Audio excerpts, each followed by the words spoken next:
শুভেচ্ছা সবাইকে। শুরু করছি বাংলাদেশ টেলিভিশনের অর্থ শিল্প বাণিজ্য বিষয়ক সাপ্তাহিক আয়োজন এই সপ্তাহের অর্থনীতি। আর পুরো অনুষ্ঠান জুড়ে আপনাদের সাথে আছি আমি ফারজানা ইয়াসমিন নিসা।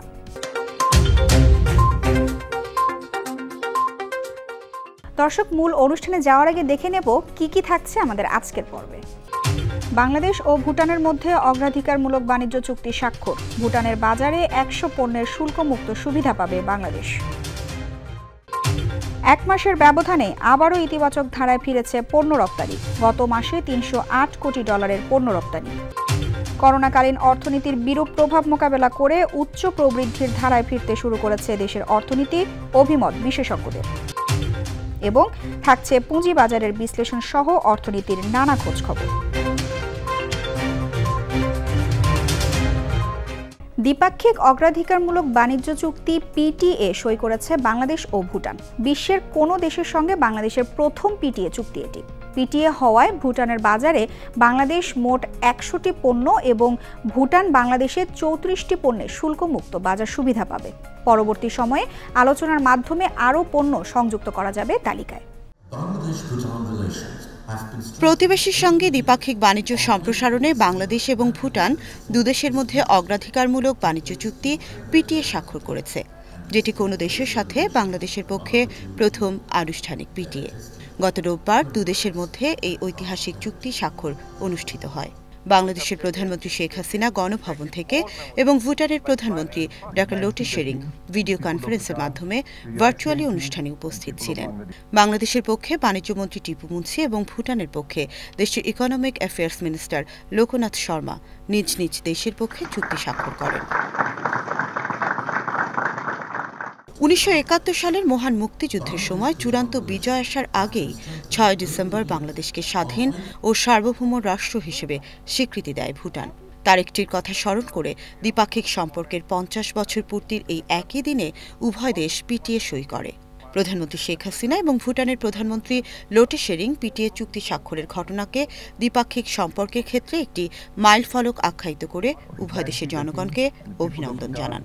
এই চুক্তির ফলে ভুটান তৈরি পোশাক, প্রক্রিয়াজাত কৃষিপণ্য, খাদ্য সামগ্রী, প্লাস্টিক, ঔষধ, গৃহসজ্জা সামগ্রী এবং ইলেকট্রনিক্স সহ ১০০টি বিভিন্ন ধরনের বাংলাদেশি পণ্য রফতানিতে শুল্ক সুবিধা প্রদান করতে সম্মত হয়েছে। অন্যদিকে ফলমূল, খনিজ দ্রব্য, নির্মাণ সামগ্রী, বোল্ডার পাথর পাম্প, রাসায়নিক সহ ৩৪টি ভুটানের পণ্য বাংলাদেশে একই সুবিধা পাবে। পরবর্তী সময়ে আলোচনার মাধ্যমে তালিকায় আরও পণ্য যুক্ত করতে পারবে উভয় দেশ। সাধারণত এই ধরনের দ্বিপাক্ষিক চুক্তিতে দেখা হয় কিসে ভুটানের লাভ হবে, আমাদের ক্ষতি হবে না, আর কোন দিকে আমাদের লাভ হবে, ভুটানের ক্ষতি হবে না, সেইগুলিকে একত্রিত করে এই চুক্তি করা হয়। ভুটানের কিন্তু অনেকেই বাংলাদেশে ডাক্তারি পড়েন, ইঞ্জিনিয়ারিং পড়েন, শিক্ষা লাভ করতে আসেন। তা আমরা অন্তত এই ক্ষেত্রেও তো হতে পারে। এখন যেমন বাংলাদেশ থেকে ইউরোপ আমেরিকাতে লোকে শিখতে যায় পয়সা খরচ করে, তো ভুটানিজরা যদি এখানে আরও বেশি সংখ্যায় শিখতে আসে, পয়সা খরচ করে, সেই পয়সাটা তো বাংলাদেশের জন্য লাভজনক হবে। দুই দেশের যে সম্পর্ক, সেই সম্পর্ক আরও ঘনিষ্ঠ হবে এবং শুধু বাণিজ্য নয়, আমাদের সাংস্কৃতিক শিক্ষা দীক্ষা ইত্যাদি প্রশিক্ষণ, সেগুলিতেও আমরা একসঙ্গে কাজ করতে পারবো। ভুটানের প্রয়োজনীয় অনেক প্রশিক্ষণ বাংলাদেশ দিতে পারবে। তো সেই দিক থেকেও আমি মনে করি যে এই চুক্তি দুই দেশের জন্য খুবই উপযোগী হবে, দুই দেশের মানুষের জন্য উপযোগী হবে। ভুটান থেকে শুল্কমুক্ত সুবিধার আওতায় পাথর আমদানি করা গেলে বাংলাদেশের দেশীয় নির্মাণ সামগ্রীর ব্যয় কমবে, যা নির্মাণ খাতের উন্নয়নে সহায়ক হবে। এছাড়া স্বল্প মূল্যে কৃষি প্রক্রিয়াজাতকরণ পণ্যের কাঁচামাল আমদানি করা সহজ হবে। অর্থনীতিবিদদের অভিমত, ভুটানের সাথে পিটিএ স্বাক্ষর বাংলাদেশের বাণিজ্য আলোচনায় সক্রিয়তারই ইঙ্গিতবহ। বাংলাদেশ ভুটান ছাড়াও আরও অনেকগুলো দেশের সাথে পিটিএ করতে যাচ্ছে। বাংলাদেশকে এই ব্যাপারে নিষ্ঠার সাথে এগিয়ে যেতে হবে, কারণ আমাদের গ্র্যাজুয়েশন 2024 সালেই হয়ে যাবে। এলডিসি থেকে বের হয়ে আসবো আমরা। পরবর্তীতে যে এলডিসি স্ট্যাটাসের ভিত্তিতে যে ধরনের সুযোগ সুবিধা, বাজার ব্যবস্থা, অ্যাক্সেস আমাদেরকে দেওয়া হতো, সেগুলো কিন্তু আমাদের থাকবে না। বিশেষ করে ইউরোপিয়ান ইউনিয়ন এখানে উল্লেখযোগ্য, এবং ইউরোপিয়ান ইউনিয়নের সাথেও আমাদের এই প্রেফারেন্সিয়াল ট্রেড এগ্রিমেন্ট বা সম্ভব হলে ফ্রি ট্রেড এগ্রিমেন্ট টাইপের কিছু করতে পারলে আমাদের জন্য অবশ্যই ভালো হবে। এখানে উল্লেখযোগ্য যে বাংলাদেশের প্রতিদ্বন্দ্বী দেশ ভিয়েতনাম কিন্তু অনেকগুলো পিটিএ করে ফেলেছে গুরুত্বপূর্ণ দেশগুলোর সাথে। 2008-09 অর্থ বছরে বাংলাদেশ 9,10,000 মার্কিন ডলারের পণ্য রপ্তানি করেছিল ভুটানে, যা 10 বছর পর 2018-19 অর্থ বছরে বেড়ে দাঁড়িয়েছে $75,60,000। একই সময়ে ভুটান থেকে বাংলাদেশের আমদানি $1,27,70,000 থেকে বেড়ে $4,20,90,000 উঠেছে। ভুটান থেকে বাংলাদেশ প্রধানত বোলজার পাথর আমদানি করে, যা অবকাঠামোগত উন্নয়নে ভূমিকা রাখছে। করোনাকালীন অর্থনীতির বিরূপ প্রভাব মোকাবেলা করে উচ্চ প্রবৃদ্ধির ধারায় ফিরতে শুরু করেছে দেশের অর্থনীতি। অর্থ মন্ত্রণালয়ের আয়োজিত কোভিড-19 মোকাবেলা এবং টেকসই ও অন্তর্ভুক্তিমূলক অর্থনৈতিক পুনরুদ্ধারে সরকারের নেয়া প্রণোদনা প্যাকেজ বিষয়ে দ্বিতীয় সিরিজ মতবিনিময় সভায় বিশেষজ্ঞরা এমন অভিমত ব্যক্ত করেন। করোনা ভাইরাসকালীন অর্থনৈতিক বিরূপ প্রভাব উত্তরণে প্রধানমন্ত্রী শেখ হাসিনার নির্দেশনায় ঘোষণা করা হয় প্রায় 1,21,000 কোটি টাকার প্রণোদনা প্যাকেজ, যার ফলে অর্থনৈতিক প্রতিখাত বেশ ভালোভাবেই মোকাবেলায় সক্ষম হয়েছে বাংলাদেশ। সভায় জানানো হয়, গত জুলাই মাস থেকে বেড়েছে রপ্তানি, প্রবাস আয়ের প্রবৃদ্ধি অর্জিত হয়েছে 43.25%, বৈদেশিক মুদ্রার রিজার্ভ ছাড়িয়েছে 41 বিলিয়ন মার্কিন ডলার এবং ঋণ প্রবাহের প্রবৃদ্ধি অর্জিত হয়েছে 9.48%। গ্রামীণ অর্থনীতি উন্নয়নে প্রণোদনার আওতায় এসএমই খাত ও কৃষকের মাঝে ডিসেম্বরের মধ্যে 90% ঋণ বিতরণ সম্পন্ন হবে বলে জানান বাংলাদেশ ব্যাংকের গভর্নর ফজলে কবির। কৃষিখাতে আমরা পুনরুদ্ধারে যে আমরা যে নন ক্রপ লোন দিয়েছিলাম সেখানে কিন্তু 5,000 কোটি টাকার মধ্যে আমরা ইতিমধ্যে বিতরণ হয়ে গেছে 2,566 কোটি টাকা। আরেকটি হলো 3,000 কোটি টাকা যেটি ঋণটি ছিল মাইক্রো এবং পেশাজীবী কৃষক ক্ষুদ্র ব্যবসায়ীদের জন্য, কিন্তু বিতরণ হয়েছে 967 কোটি টাকা। কারণ এ পর্যন্ত 1,31,161 জন কৃষক এবং ক্ষুদ্র ব্যবসায়ী এই 967 কোটি টাকার ক্ষুদ্র ঋণ পেয়েছে। তো আমরা আশা করছি যে এই সব কটি ঋণ 90%-এর উপর চলে যাবে এই ডিসেম্বরের মধ্যে। শিক্ষা, প্রশিক্ষণ ও প্রযুক্তির সর্বোত্তম ব্যবহার নিশ্চিত করার মাধ্যমে উৎপাদনশীলতা বৃদ্ধির ওপর গুরুত্ব দিয়ে করোনার সম্ভাব্য দ্বিতীয় ঢেউ মোকাবেলায় সরকারের প্রস্তুতির কথা জানান পরিকল্পনা মন্ত্রী এম এ মান্নান। আমাদের কৌশল মোটামুটি ভালো প্রতিপন্ন হয়েছে। আমরা আমাদের যে অর্জিত অভিজ্ঞতা সেটাকে কাজে লাগিয়ে এবং ইতিমধ্যে আমাদের সক্ষমতা অনেক বেড়েছে। আমাদের বিছানা, এই কৃষক বলে না, অক্সিজেনের যন্ত্রপাতি, ডাক্তার, সেবা সেবক যারা আছেন তাদের সংখ্যা এবং প্রশিক্ষণ এবং সক্ষমতা অনেক বৃদ্ধি পেয়েছে। আমরা আমাদের মোটামুটি কৌশল থেকে বড় কোনো ব্যত্যয় না ঘটিয়ে আমরা যেহেতু আমাদের কৌশল মোটামুটি সফল হয়েছে ওইটাকে এখন কনসলিডেট করছি আমরা এগিয়ে যাবো। মত বিনিময় সভায় অংশ নেন পরিকল্পনা কমিশনের সদস্য ডক্টর শামসুল আলম, অর্থ বিভাগের সিনিয়র সচিব আব্দুর রউফ তালুকদার, এফবিসিসিআই সভাপতি শেখ ফজলে ফাহিম, বাংলাদেশে নিযুক্ত এশিয়ান উন্নয়ন ব্যাংকের কান্ট্রি ডিরেক্টর মনমোহন প্রকাশ, সিডিপির ফেলো ডক্টর মোস্তাফিজুর রহমান ও এসএমই ফাউন্ডেশনের চেয়ারপারসন ডক্টর মোহাম্মদ মাসুদুর রহমান। দেশের পুঁজিবাজারের মেরুদণ্ড হয়ে দাঁড়াবে মিউচুয়াল ফান্ড। শেয়ার বাজার স্থিতিশীল করতে মিউচুয়াল ফান্ডকে শক্তিশালী করার বিকল্প নেই বলে মন্তব্য করেছেন নিয়ন্ত্রক সংস্থা বাংলাদেশ সিকিউরিটিজ অ্যান্ড এক্সচেঞ্জ কমিশনের চেয়ারম্যান অধ্যাপক শিবলি রুবাইয়াতুল ইসলাম। তবে বাজার সংশ্লিষ্টদের মতে ফান্ড ম্যানেজারদের অদক্ষতায় এতদিন মিউচুয়াল ফান্ড কাঙ্ক্ষিত লক্ষ্য অর্জনে ব্যর্থ ছিল। বিশ্বব্যাপী নতুন বিনিয়োগকারীদের জন্য নিরাপদ বিনিয়োগের প্রথম পছন্দ মিউচুয়াল ফান্ড। পার্শ্ববর্তী দেশ ভারতেও স্বল্প পুঁজিতে টাকা খাটানোর সবচেয়ে সহজ উপকরণ এই মিউচুয়াল ফান্ড। বর্তমানে ভারতের জিডিপিতে মিউচুয়াল ফান্ডের অবদান 13% আর বাংলাদেশে 0.50%। দেরিতে হলেও দেশের পুঁজিবাজারকে স্থিতিশীল করতে মিউচুয়াল ফান্ডের দিকে নজর দিয়েছে নিয়ন্ত্রক সংস্থা Bangladesh securities and exchange commission BSEC. Corona আবহে বিনিয়োগের জায়গা কমে যাওয়ায় বিদেশি বিনিয়োগ আকৃষ্ট করতে মিউচুয়াল ফান্ডকে এগিয়ে নেওয়ার পরিকল্পনা হাতে নিয়েছে সরকার। বিশেষ করে পুঁজিবাজারের নতুন বিনিয়োগকারীদের আশার আলো জাগাবে এই মিউচুয়াল ফান্ড, এমনটি মনে করছেন এর সঙ্গে সংশ্লিষ্টরা। আমরা আসলে ক্ষুদ্র বিনিয়োগকারীদের স্বার্থটি বিশেষভাবে রক্ষা করার জন্য যত রকমের প্রয়োজনীয় ব্যবস্থা গ্রহণ করা দরকার আমরা দায়িত্ব গ্রহণের পর থেকেই সেগুলা করছি এবং আমরা খেয়াল রাখছি যাতে বিনিয়োগকারীর, যেটাকে ইনভেস্টার্স প্রোটেকশন বলা হয়, সেটা যাতে কোনোভাবেই ক্ষুণ্ণ না হয় এবং এখানে যাতে বিনিয়োগ করে মানুষ নিশ্চিন্ত থাকতে পারে এবং আমাদের এখানে যে টুকটাক আগে যে সমস্যাগুলো ছিল সেগুলো যাতে দূর হয় সে ব্যাপারে আমরা এখন কাজ করছি। তবে ফান্ড ম্যানেজারদের অদক্ষতায় বাংলাদেশের পুঁজিবাজারে এখন পর্যন্ত মিউচুয়াল ফান্ড কাঙ্ক্ষিত লক্ষ্যে পৌঁছাতে পারেনি, এমনটাই মনে করছেন এর সঙ্গে সংশ্লিষ্টরা। মিউচুয়াল ফান্ডের মধ্যে যতটুকু গ্যাপ আছে এটা হয়তো সামনের দিনগুলো থাকবে না, কারণ আমাদের কমিশন এটার গভর্নেন্স নিয়ে কাজ করছে এবং বেশ কিছু নতুন নতুন মিউচুয়াল ফান্ড খুব ভালো করছে। আমি আশা করছি যে মিউচুয়াল ফান্ডের বিনিয়োগের যে রিটার্ন এটার যখন মানুষের হাতে পৌঁছা শুরু করবে, তারা যখন দেখবেন যে এর রিটার্ন 10 থেকে 18%, 20%-এর মধ্যে, তখন আরও বেশি বিনিয়োগ এদিকে আসবে। বর্তমানে দেশের পুঁজিবাজারে মিউচুয়াল ফান্ডের অবদান 1.5%, যা আগামী 5 বছরের মধ্যে বাজার মূলধনের 20% হবে বলে আশা করছেন বাজার সংশ্লিষ্টরা। দর্শক, এবার এক নজরে দেখে আসি দেশ বিদেশের পুঁজিবাজার সমূহের সর্বশেষ আপডেট।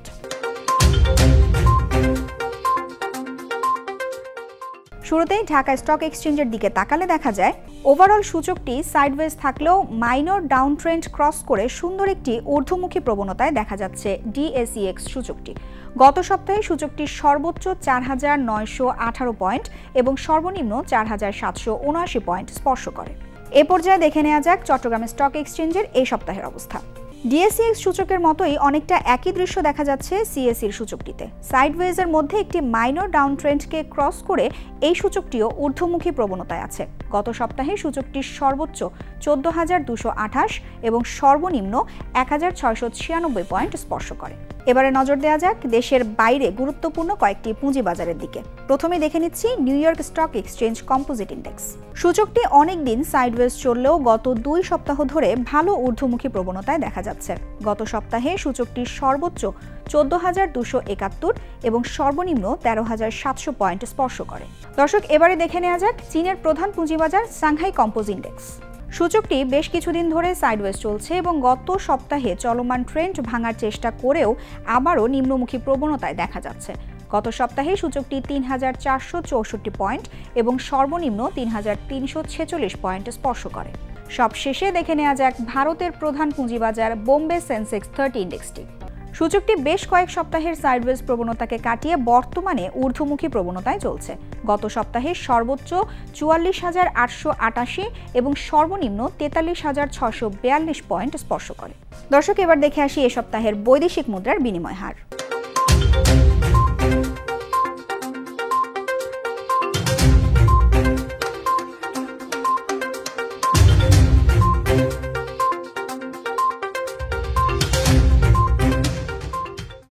করোনার ধাক্কা কাটিয়ে জুলাইয়ে পণ্য রপ্তানির প্রবৃদ্ধি ইতিবাচক ধারায় ফেরে। পরের ২ মাস সেটি অব্যাহত থাকার পর অক্টোবরে আবার কমে যায়। ১ মাসের ব্যবধানে আবার ইতিবাচক ধারায় ফিরেছে পণ্য রপ্তানি। গত মাসে $৩০৮ কোটি পণ্য রপ্তানি হয়েছে, যা গত বছরের একই সময়ের চেয়ে 0.76% বেশি। রপ্তানি উন্নয়ন ব্যুরো ইপিবি গত বৃহস্পতিবার পণ্য রপ্তানির হালনাগাদ পরিসংখ্যান প্রকাশ করে। এতে দেখা যায় চলতি অর্থ বছরের প্রথম ৫ মাস অর্থাৎ জুলাই থেকে নভেম্বরে $১,৫৯২ কোটি পণ্য রপ্তানি হয়েছে। এই আয় গত বছরের একই সময়ের চেয়ে 0.93% বেশি। ইপিবির তথ্যানুযায়ী জুলাই থেকে নভেম্বর সময়ে মোট পণ্য রপ্তানি ৮১% পোশাক খাত থেকে এসেছে। পোশাক রপ্তানি হয়েছে $১,২৮৯ কোটি। এই আয় গত বছরের একই সময়ের চেয়ে ১.৪৮% কম। পাট ও পাট পণ্য রপ্তানি হয়েছে $৫৫ কোটি। গত বছরের একই সময়ের চেয়ে এই আয় ৩৬% বেশি।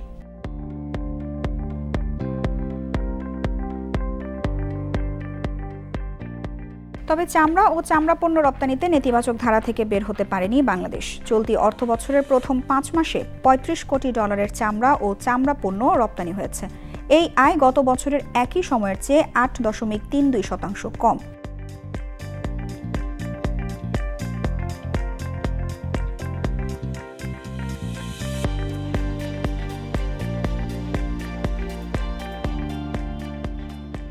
এছাড়া চলতি অর্থ বছরের জুলাই নভেম্বরে $২৩ কোটি হিমায়িত খাদ্য, $৪৪ কোটি কৃষি প্রক্রিয়াজাত পণ্য, $২০ কোটি প্রকৌশল পণ্য, $৪৪ কোটি হোম টেক্সটাইল রপ্তানি হয়েছে। এর মধ্যে প্রকৌশল পণ্যের সর্বোচ্চ ৪৪% প্রবৃদ্ধি হয়েছে। শিল্পজাত ট্রান্সফ্যাট নিয়ন্ত্রণে বিধি প্রণয়ন করতে যাচ্ছে সরকার। খাদ্যপণ্যের উপাদানে মোট চর্বির শতকরা 2 বেশি থাকতে পারবে না ট্রান্সফ্যাট, আর সেটা উল্লেখ থাকতে হবে পণ্যের মোড়কে। পাম সয়াবিনের মতো উদ্ভিজ তেলের সঙ্গে হাইড্রোজেন মেশালে পার্শিয়াল হাইড্রোজেনেটেড অয়েল PHO বা বনস্পতি তৈরি হয়। অনেকের কাছে যা ডালডা নামে পরিচিত। এটি ব্যবহার হয় চিপস, চানাচুর, পাউরুটি, কেক সহ বেকারি পণ্যে। PHO-তে থাকে ট্রান্স ফ্যাটি অ্যাসিড, যা শরীরে খারাপ কোলেস্টেরল বাড়িয়ে দেয়। বিশ্ব স্বাস্থ্য সংস্থার মতে দিনে ট্রান্স ফ্যাট গ্রহণের সর্বোচ্চ মাত্রা হওয়া উচিত মোট খাদ্যশক্তির 1%। এই হৃদরোগ সেটা অনেক আর্লি এজে হচ্ছে। প্রিম্যাচুর ডেথটাও আমাদের দেশে অনেক বেশি। বাংলাদেশে প্রায় 2,70,000 লোকের মতো লোক কার্ডিওভাস্কুলার ডিজিজে মারা যায় বছরে, এবং সেটার 4% হিসাব করলে দেখা যায় 11,000 লোক আমরা ধরে নিতে পারি যে ট্রান্সফ্যাট এর কারণেই মারা যাচ্ছে। কারণ ট্রান্সফ্যাটটা যদি আমরা এলিমিনেট করতে পারি বা কমিয়ে নিতে পারি, এই 11,000 ডেথ আশঙ্কা করা যাচ্ছে এই অতিরিক্ত ডেথগুলো আসলে প্রিম্যাচুর ডেথই হচ্ছে। এই 11,000 ডেথ আমরা আসলে অ্যাভয়েড করতে পারব। কোনো খাদ্যে মোট চর্বির শতকরা 2% পর্যন্ত ট্রান্সফ্যাট গ্রহণযোগ্য, কিন্তু ন্যাশনাল হার্ট ফাউন্ডেশনের জরিপে দেখা গেছে দেশে উৎপাদিত PHO-তে 10 গুণ বেশি ট্রান্সফ্যাট আছে। সাম্প্রতিক গবেষণায় ঢাকার দোকানগুলোর বিস্কুট ও বেকারি পণ্যে 5 থেকে 39% পর্যন্ত ট্রান্সফ্যাটের উপস্থিতি পাওয়া গেছে। PHO আমাদের দেশে 4-5টা কোম্পানি তৈরি করে। ওরা যদি PHO তৈরি বন্ধ করে দেয় তাহলে কিন্তু এই PHO বাজার থেকে চলে যাবে, অথবা যেই তেলটা তৈরি করবে PHO সেটা যেন ট্রান্সফ্যাট কম থাকে সেই ব্যাপারে। 2023 সালের মধ্যে ট্রান্সফ্যাট নির্মূলের লক্ষ্য ঘোষণা করেছে বিশ্ব স্বাস্থ্য সংস্থা। মানে হাইড্রোজেনেশন পদ্ধতিটাই উন্নত দেশ উঠিয়ে দিয়েছে, তারা নতুন নতুন পদ্ধতি নিয়ে এসেছে। আমরা খুব তাড়াতাড়ি রেগুলেশন করব। এটা করলেই আমাদের যেমন BSTA আছে, তারা ওই রেগুলেশন অনুসারে অ্যাকশন নেবে, অর্থাৎ ওই যে স্ট্যান্ডার্ডগুলো আছে ফুডের, সেই স্ট্যান্ডার্ডের ভিতরে অ্যাড করে দেবে যে আমাদের লেবেলিংয়ে লিখে দিতে হবে কতটুকু ট্রান্সফ্যাট আছে। একই তেল বারবার উচ্চতাপে ব্যবহার করলে সেখানেও ট্রান্সফ্যাট তৈরি হয়। ফলে এমন তেলে ভাজা মচমচে খাবার বেশি খাওয়ার অভ্যাস বিপদ ডেকে আনতে পারে অনেকের জীবনে। দেশের পর্যটন শিল্পে নতুন মাত্রা যোগ করছে ব্যাকওয়াটার ট্যুরিজম বা ভাসমান বাজার। বিশ্বের অন্যান্য দেশের মতো নদীমাতৃক এই দেশেও পর্যটন বিকাশে ব্যাকওয়াটার ট্যুরিজমের প্রতি আগ্রহ বাড়ছে দেশি বিদেশি পর্যটকদের। থাইল্যান্ডের ব্যাংকক, ইন্দোনেশিয়ার সাউথ বোর্নিও কিংবা ভারতের কেরালা, এ 3টি পর্যটন কেন্দ্রে পর্যটকদের কাছে সবচেয়ে আকর্ষণীয় ফ্লোটিং মার্কেট বা ভাসমান বাজার। নদী খালের উপর ভাসমান বাজার মানুষের জীবন জীবিকা ও তাদের সংস্কৃতি মুগ্ধ করে পর্যটকদের।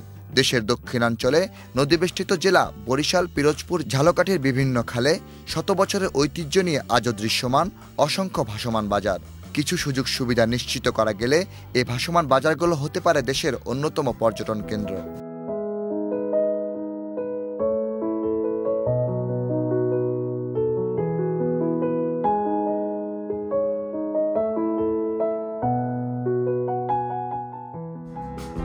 দক্ষিণাঞ্চলের ঐতিহ্যবাহী এসব ভাসমান বাজার দেখলে মনে হবে এ যেন জলের স্বর্গরাজ্য। জীবন ধারণ কতটা প্রকৃতি বান্ধব ও সাবলীল হতে পারে তা খুঁজে পাওয়া যায় দক্ষিণাঞ্চলে গড়ে ওঠা এই বাজারগুলোর মাঝেই।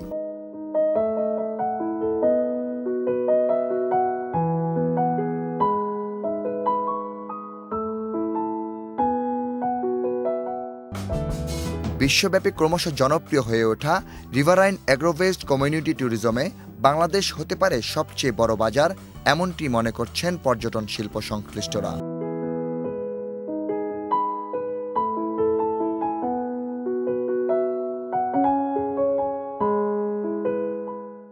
আমাদের সবশেষ আয়োজন অর্থনীতির খোঁজ খবর, আর তা দেখার আমন্ত্রণ জানিয়ে বিদায় নিচ্ছি আমি ফারজানা ইয়াসমিন নিসা। দেখা হবে আগামী পর্বে অর্থনীতির নানা আয়োজন নিয়ে। ততদিন সবাই সুস্থ ও নিরাপদে থাকুন, আর করোনা ভাইরাস থেকে বাঁচতে স্বাস্থ্যবিধি মেনে চলুন। পদ্মা সেতুর 40তম স্প্যান স্থাপনের মধ্য দিয়ে 6 কিলোমিটার দৃশ্যমান হয়েছে, আর একটি বসলেই দৃশ্যমান হবে মূল কাঠামোর পুরোটা। এই সেতুর 42টি খুঁটির ওপর 41টি স্প্যান বসানো হবে। বিজয় দিবসের আগেই 150 মিটার দীর্ঘ 41তম স্প্যান বসানোর মধ্য দিয়ে স্বপ্নের পদ্মা সেতু পুরোটাই দৃশ্যমান হবে।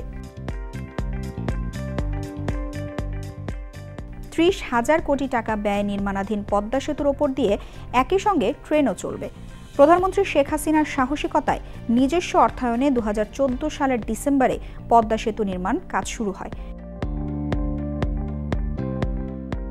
এই সেতু চালু হলে জিডিপি প্রবৃদ্ধি 1.5% বেড়ে যাবে বলে সরকারের পক্ষ থেকে আশা করা হচ্ছে। মূল সেতু নির্মাণের জন্য কাজ করছে চীনের ঠিকাদারি প্রতিষ্ঠান China Major Bridge Engineering Company ও নদী শাসনের কাজ করছে চীনের সিনো হাইড্রো কর্পোরেশন। দেশের দীর্ঘতম এই সেতুর নির্মাণ কাজ 2021 সালের 30 জুনের মধ্যে শেষ করার লক্ষ্য রয়েছে।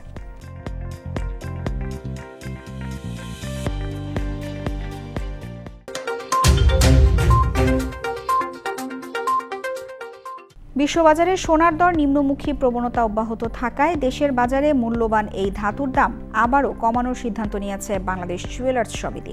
এবার কমছে ভরিতে 1166 টাকা। তাতে ভালো মানের অর্থাৎ 22 ক্যারেটের 1 ভরি সোনার অলংকার কিনতে লাগবে 72,667 টাকা। নতুন দর গত বুধবার থেকে সারা দেশে কার্যকর হয়েছে।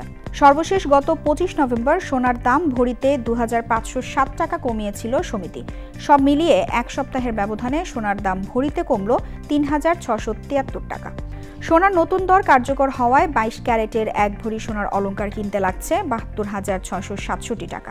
এছাড়া 21 ক্যারেট 69,517 টাকা, 18 ক্যারেট 60,769 টাকা এবং সনাতন পদ্ধতির সোনার অলংকারের ভরি বিক্রি হচ্ছে 50,447 টাকায়।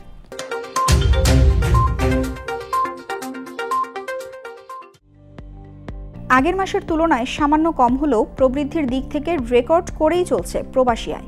চলতি 2020-21 অর্থ বছরের প্রথম 5 মাসে প্রবাসী আয়ে প্রবৃদ্ধি হয়েছে 41.32%।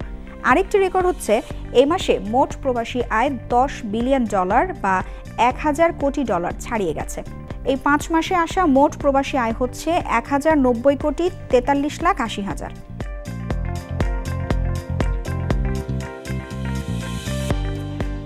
গত 2019 সালের নভেম্বরে প্রবাসী আয় এসেছিল $155,52,30,000। এক্ষেত্রে প্রবৃদ্ধি 33.66%।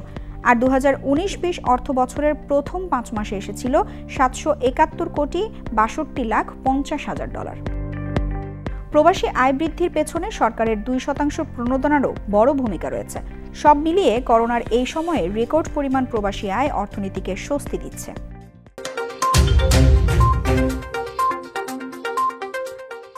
যুক্তরাজ্য, সৌদি আরব সহ 13 দেশ থেকে বিমানযোগে বাংলাদেশে আসতে করোনা নেগেটিভ সনদ বাধ্যতামূলক করেছে বেসামরিক বিমান চলাচল কর্তৃপক্ষ। দেশগুলো হলো যুক্তরাজ্য, সৌদি আরব, বাহরাইন, চীন, কুয়েত, মালয়েশিয়া, মালদ্বীপ, ওমান, কাতার, শ্রীলঙ্কা, সিঙ্গাপুর, তুরস্ক এবং সংযুক্ত আরব আমিরাত। এক্ষেত্রে সংশ্লিষ্ট দেশের সরকারি বা সরকার নির্ধারিত হাসপাতাল বা স্বাস্থ্য কেন্দ্রের সনদ দেখাতে হবে। ইমিগ্রেশনে পৌঁছানো পর্যন্ত এই সনদের মেয়াদ 72 ঘন্টা থাকবে।